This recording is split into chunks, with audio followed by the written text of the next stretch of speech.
Early in the morning, Peppa Pig's family set out for a picnic in the enchanted forest. Daddy Pig carried a heavy basket of food, Mummy Pig held George by the hoof, and Peppa ran ahead, promising to find the most secret place. On a meadow by the stream, they spread a blanket and laid out the treats. George already reached for the cake, but Daddy gently reminded him, "Vegetables first, George." After lunch, Daddy suggested hide and seek. "I'll count to 100, you hide." Peppa and George darted behind an oak and held their breath. But when they peeked out, there was only silence. No steps, no voices, even the stream seemed hushed. The sun leaned toward the horizon, and the forest grew unfamiliar. They tried to find the meadow again, but every path led back. Every tree looked the same. Darkness fell quickly. In a rock, they found a low, damp cave and hid inside. It smelled of moss and moisture. George whimpered and Peppa whispered, "We're together. We'll manage." Then branches cracked outside, closer and closer. In the darkness, two red sparks flared. They did not blink. There were old tales of the deer monster. Its antlers parted branches. Its steps shifted paths. A growl burst from the dark, shaking the ground. Peppa grabbed George. "Run!" They bolted and saw a light ahead, an old hut among the thickets. They rushed inside and slammed the crooked door. The air was heavy, the walls rotten. In the corner lay a chest, a rusty shovel and axe. Outside, something circled the hut and pressed against the threshold. Then the walls shook, struck by huge antlers. "Make noise!" whispered Peppa, and they banged on the pot and the chest lid. A guttural roar answered, and the door cracked. Moonlight fell through a hole in the roof. The children pushed the chest, climbed up, and scrambled onto the roof. Below, antlers scraped the walls. A thick branch of an old tree stretched nearby. "Jump!" cried Peppa. They clasped hands and leapt. The hut collapsed behind them, but the red eyes glowed again in the mist. On the branch they froze. The forest seemed to breathe. Far away flickered a warm light like the glow of their home. "Home!" George said with relief. They climbed down and ran. The wind carried scents of apples and wet bark, but suddenly from both sides came, "Peppa!" "George!" The voices were familiar, yet echoed with a delay. The light drew near, then slipped away. At last, they saw their house. The door opened. On the porch stood Mummy Pig. "Where have you been?" We were worried. Beside her was Daddy with a checkered blanket. In the kitchen it smelled of pie. The kettle whistled. "Vegetables first," Daddy said, and George nodded. They embraced, but Peppa noticed strange details. Mummy wore a different apron. The clock ticked oddly. Dry needles stuck from the rug. "We got lost," Peppa whispered. "Now you're home," Mummy replied, and the phrase seemed to echo faintly. That night, Peppa woke. Outside the window wasn't the yard, but forest. The moon hung between branches. On the glass lay a thin shadow shaped like antlers. "He found us?" George muttered in his sleep. In the morning, all looked normal. Daddy read the paper, Mummy set the plates. But the door opened not to the path, but to a narrow trail among spruces. On the windowsill lay 2 pine cones. In the hall remained wet prints shaped like branches. "Did we come back?" George asked. "Of course," Mummy smiled. Her smile was warm, but her lips seemed to repeat the motion again, like a reflection in water. By day, they tried to walk into the yard, but after a few steps, the path curved and brought them back to the porch. "It happens," said Mummy. The word echoed faintly. In the evening, Peppa saw a note on the fridge. "Vegetables first." Beneath it stretched a scratch, splitting at the end like antlers. At night, the house creaked like wood, smelling of resin. From deep inside came slow, endless counting. In the morning, Mummy said, "Today we'll stay home. The forest is tired." Daddy nodded. The mat by the door grew damp. Beneath it, roots were pushing through. "Home is good," said Peppa. George smiled. In the glass, their reflections doubled, as if two more stood beside them. Then the shadow blurred, and antlers lay across the pane. Since then, at night, the house smelled of forest. Sometimes trees stood outside the window. Sometimes the yard returned. No one spoke of the cave or the red eyes. But each time, Daddy said, "Vegetables first." A very close voice repeated the same words, with a delay. The deer monster no longer chased them through the thicket. He was already inside. Peppa Pig. The second window. Peppa's room had always had one window. Everyone knew that. Peppa, Mummy Pig, Daddy Pig, even George. From that window she could see their yard, the swing, the flower bed. Everything was normal. But one morning, Peppa woke up and felt an unusual chill. She yawned, stretched, sat up in bed, and froze. On the other wall, there was a window, a second one. It had never been there before. Peppa jumped out of bed and walked up to it. It was narrower and taller than her usual window. The frame was dark, old, the glass cloudy like it had a layer of dust. Beyond it was a forest. Not their yard, not the street, a forest. Tall grey trees without leaves, a pale sky, mist curling between the trunks. Peppa backed away. She looked through her usual window. There was their yard. George was playing with his dinosaur. Everything as it should be. She turned back to the second window.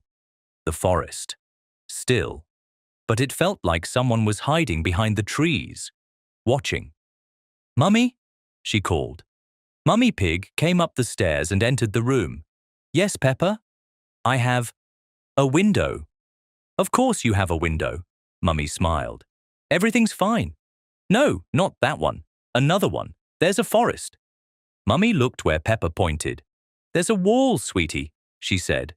"You probably had a dream. Try to sleep a little more." And she left. Peppa stayed alone. The window was still there. During the day she tried to forget, played with George, drew pictures.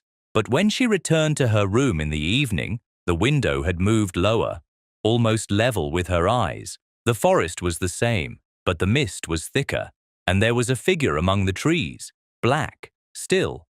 The face was unclear. Peppa pulled the curtain shut, tight, and stayed away. At night, she woke up. The curtain had been pushed aside. A pale light shone from the window, and Peppa saw the figure had moved closer. It was now standing right at the glass. It didn't move, but now she could see the face. It looked like her, just stretched, eyes too wide, a thin, strange smile. Peppa screamed. Mummy ran in. The light came on. The window was gone. "You had another dream, darling," said Mummy. "Everything's all right." But Peppa didn't believe her. The next morning, the window was back, on a different wall. Every day it changed position, sometimes behind the bed, sometimes beside the door. The forest never changed. The figure kept getting closer. Peppa started leaving notes on the windowsill. "Who are you?" she wrote. But in the morning, they'd be gone. And one morning, words had been scratched into the glass from the inside. "You look out the window, but I'm inside." That day, Peppa didn't go to school. She sat in the corner of her room, by her normal window, breathing quietly. From behind her, a rustle. The curtain moved on its own. She didn't turn around. Now, the window is always there. But no one else sees it. Not Mummy, not Daddy. Even George says there's nothing there. And sometimes, at night, it opens. Morning in Peppa Pig's house began differently than usual. She opened her eyes and immediately felt something was wrong. The room looked familiar, but the air was heavy, pressing, filled with a suffocating silence. George lay beside her, hugging his dinosaur, but she couldn't even hear his breathing. Peppa carefully got up and went downstairs. Normally, at this time, Mummy Pig would be making breakfast, and the house would be filled with the smell of porridge. But now, a different smell greeted her. Cold, empty, like a room where no one had lived for a very long time. Her family was waiting in the living room. Mummy, Daddy, and George sat on the sofa. They didn't move, they didn't speak. Their eyes were completely empty, like two black ovals, without reflection, without life. On their faces was the same wide, identical smile. They turned their heads toward Peppa all at once, and there was nothing natural in that movement. Peppa took a step back, and at that moment the television turned on by itself. The screen flickered, showed static, and then her reflection. Only it wasn't hers. The face on the screen was distorted, the eyes too big, the mouth twisted, and most terrifying of all, it didn't move the way she did. When Peppa blinked, the reflection kept staring with wide, unblinking eyes. When she raised her hoof, her copy did the same, but with a delay and at a strange angle, like a puppet pulled on strings. Sound filled the room. It wasn't a voice, and it wasn't music. It was a jumble of distorted phrases, spoken backwards. They overlapped, merging into a droning noise that made her ears ache. Peppa covered them with her hooves, but the sound continued inside her head.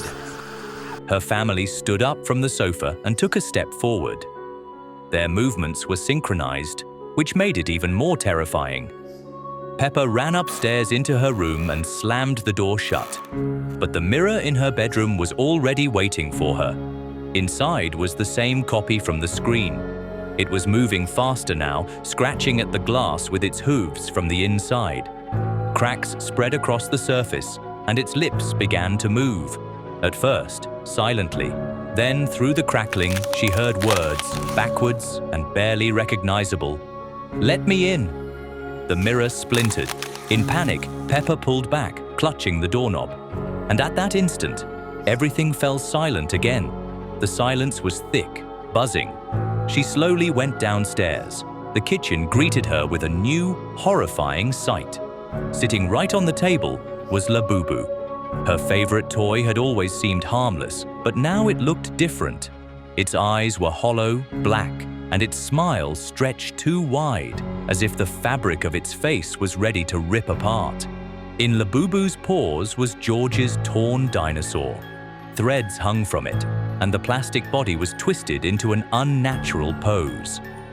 Peppa froze, unable to move. Labubu slowly lifted its head. Its mouth didn't move, but a long hissing sound came from within. Then it stretched its tiny paw toward Peppa. Fear paralyzed her. She felt she couldn't scream, couldn't run. Labubu tilted its head slightly, as if saying, "You knew it would come to this." She felt the walls of the house begin to tremble. Lights flickered on in the corridor by themselves. Shadows stretched across the walls, too long, moving as if they were copying her every gesture. The television turned on again, and this time the distorted Peppa didn't just appear on the screen. It began to crawl halfway out. Its lips stretched into a grin, and it winked. Peppa covered her face with her hooves. She understood this day would not end. It would repeat again and again. And Labubu, sitting on the table, was there to make sure of it. His eyes glowed red, his smile stretched even wider. He was waiting. Night fell over Peppa Pig's house. It all began ordinarily, dinner, casual conversation, but something hung in the air. Peppa felt her parents were acting differently. Mummy Pig and Daddy Pig sat at the table too quietly. Their eyes reflected the light of the lamp, but inside, there was nothing.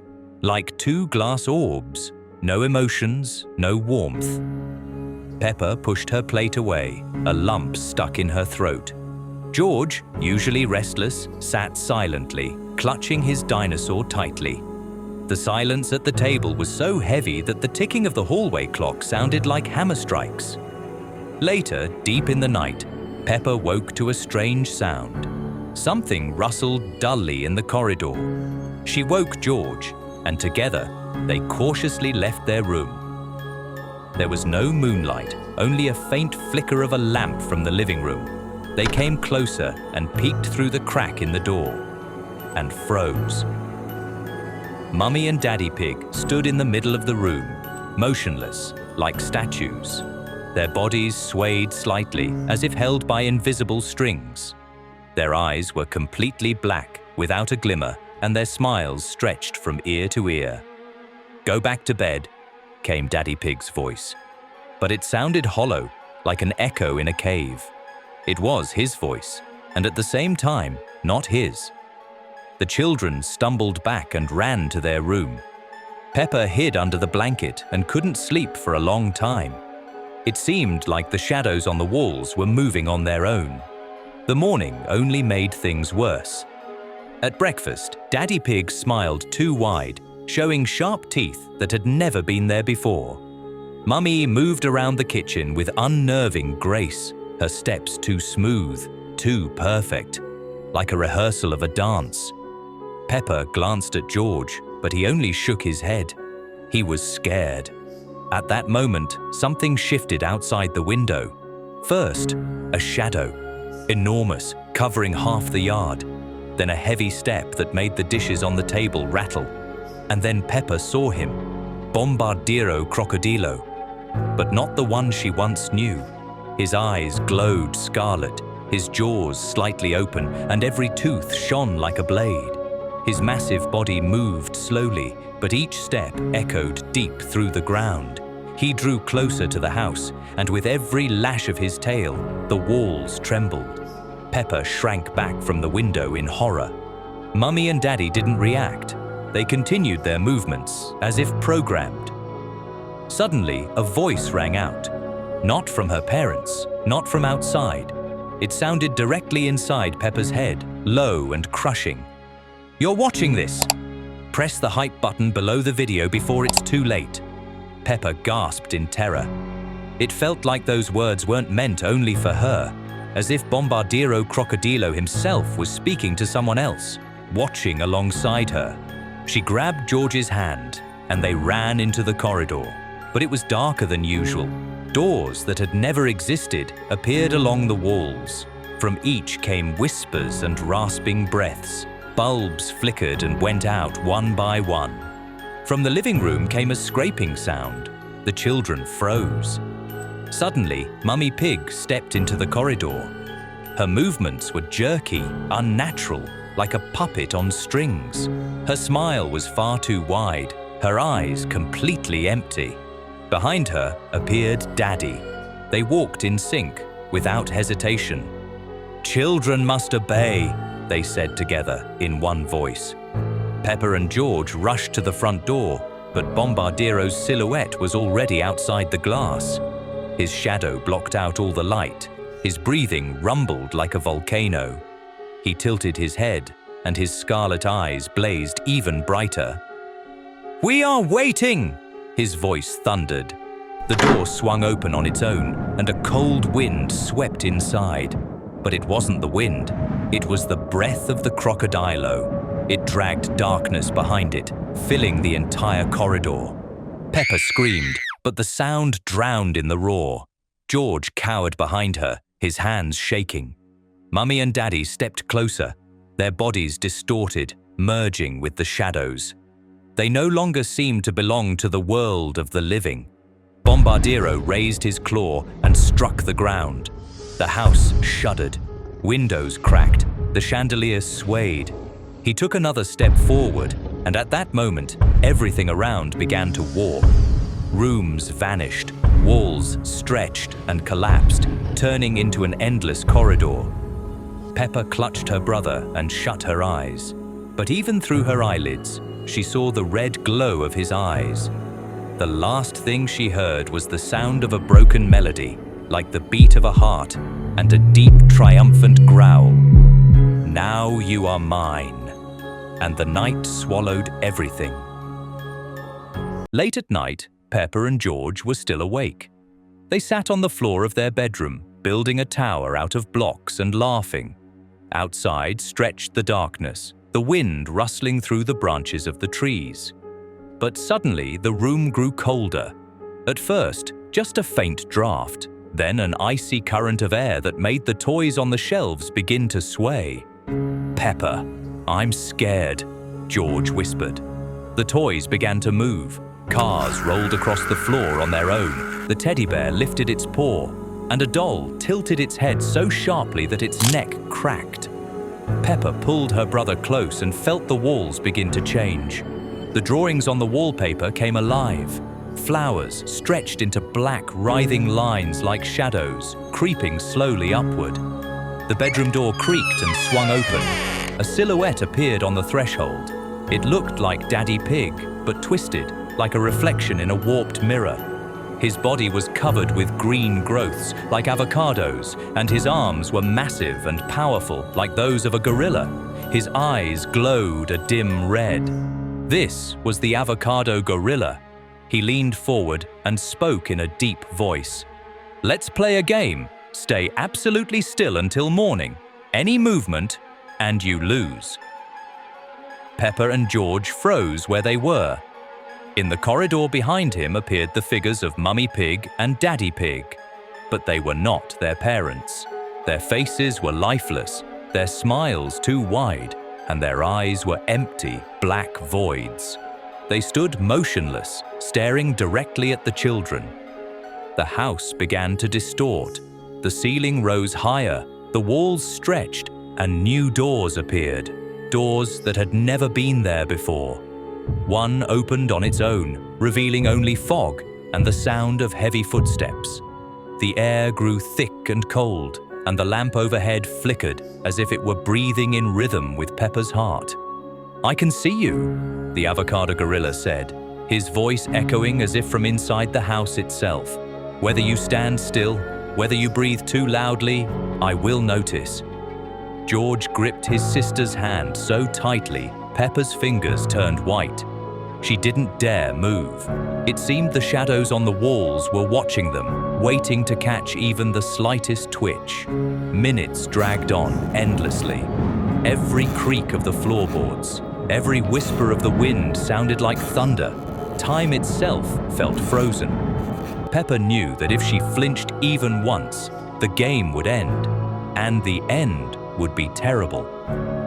When the clock hands finally crept past dawn, the figures began to fade. The avocado gorilla slowly dissolved like smoke. The shadows sank back into the walls, and the drawings on the wallpaper turned ordinary again. The room returned to normal, but Peppa and George knew it hadn't been a dream. It was a test. The next morning, their parents acted as if nothing had happened. Mummy made breakfast. Daddy read his paper. Peppa wanted to ask about the night, but stayed silent.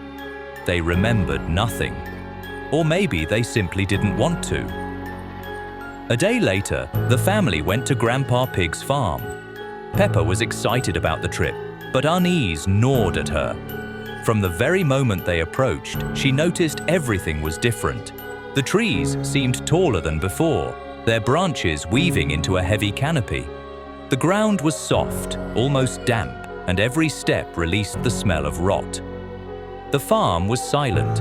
The usual chatter of animals was gone. The barn was empty, the shed stood open, but inside there wasn't a sound. Even the ducks on the pond sat motionless, like statues. Grandpa Pig greeted them with a smile, but his eyes were strange. In them glowed the same red light Peppa had seen in the avocado gorilla. "Welcome," he said. "Today we'll play a game too." The family stood in the middle of the yard, surrounded by fog. The houses and trees around the farm seemed to blend together into one vast living creature. Peppa felt the ground beneath her feet tremble, and in that trembling she heard the familiar breathing of the avocado gorilla. She squeezed George's hand and realized the game was not over. Their home, their farm, their world, it had already changed. The avocado gorilla was watching them, and now he was everywhere. It was very early in the morning when Peppa first heard it. She was sleeping peacefully in her bed when a soft, rhythmic knocking came from her bedroom door. At first, she thought she was dreaming, but then she heard a voice, monotone and strange, repeating the same phrase over and over, "Tun, tun, tun, sahur." Peppa sat up in her bed, rubbing her sleepy eyes. "Who's there?" she called out, but the knocking continued. "Turn! Turn! Turn! Sir!" came the voice again, louder this time. Curiosity got the better of her fear, and Peppa slowly approached the door. When she opened it, she gasped. Standing in the hallway was a strange yellow creature with large round eyes and a wooden stick in its hand.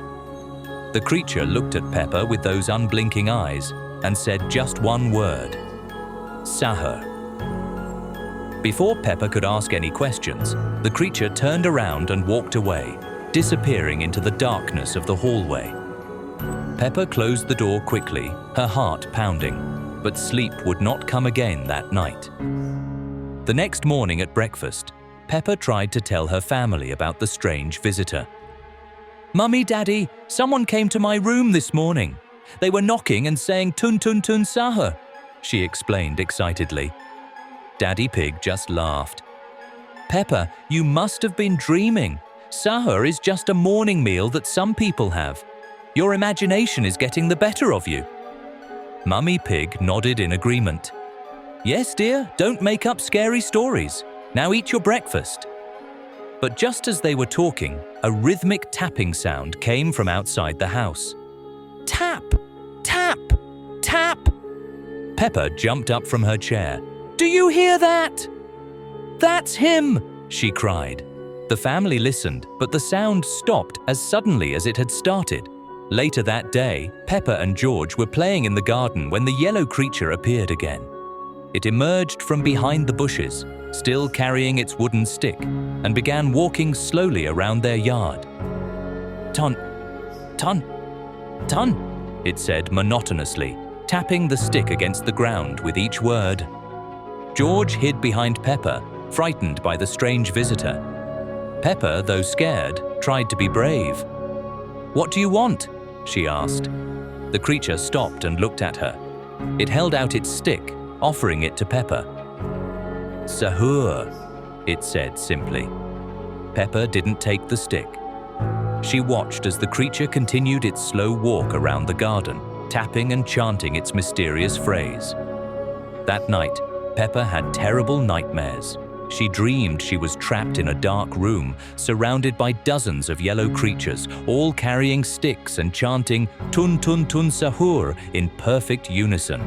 When she woke up in a cold sweat, she looked out her window and saw the creature standing in the garden, staring up at her room. Days passed, and something strange began happening to Peppa's family. They became quiet and listless. Every morning they would sit at the breakfast table in complete silence, eating their food without speaking, then drift apart to their rooms like sleepwalkers. One morning, Peppa watched in horror as Daddy Pig picked up a wooden spoon and began tapping it against the table. "Tun, tun, tun," he said in the same monotone voice as the creature. Soon, Mummy Pig joined in, and then George, all of them tapping and chanting together. The final morning came when Peppa ran outside, desperate to escape the strange behavior of her family. But what she saw in the garden made her blood run cold. The entire yard was filled with yellow creatures, all holding wooden sticks. In the center stood her family, Mummy Pig, Daddy Pig, and little George, each holding a stick of their own. They all turned to look at Peppa with blank, emotionless eyes. "Tun, tun, tun, sahur," they chanted in unison, their voices blending with those of the creatures around them. One of the yellow beings approached Peppa and held out a wooden stick. Peppa looked at her transformed family, then at the stick being offered to her. She realized there was no escape. No way back to the life she once knew. Slowly, with trembling hands, Peppa reached out and took the stick.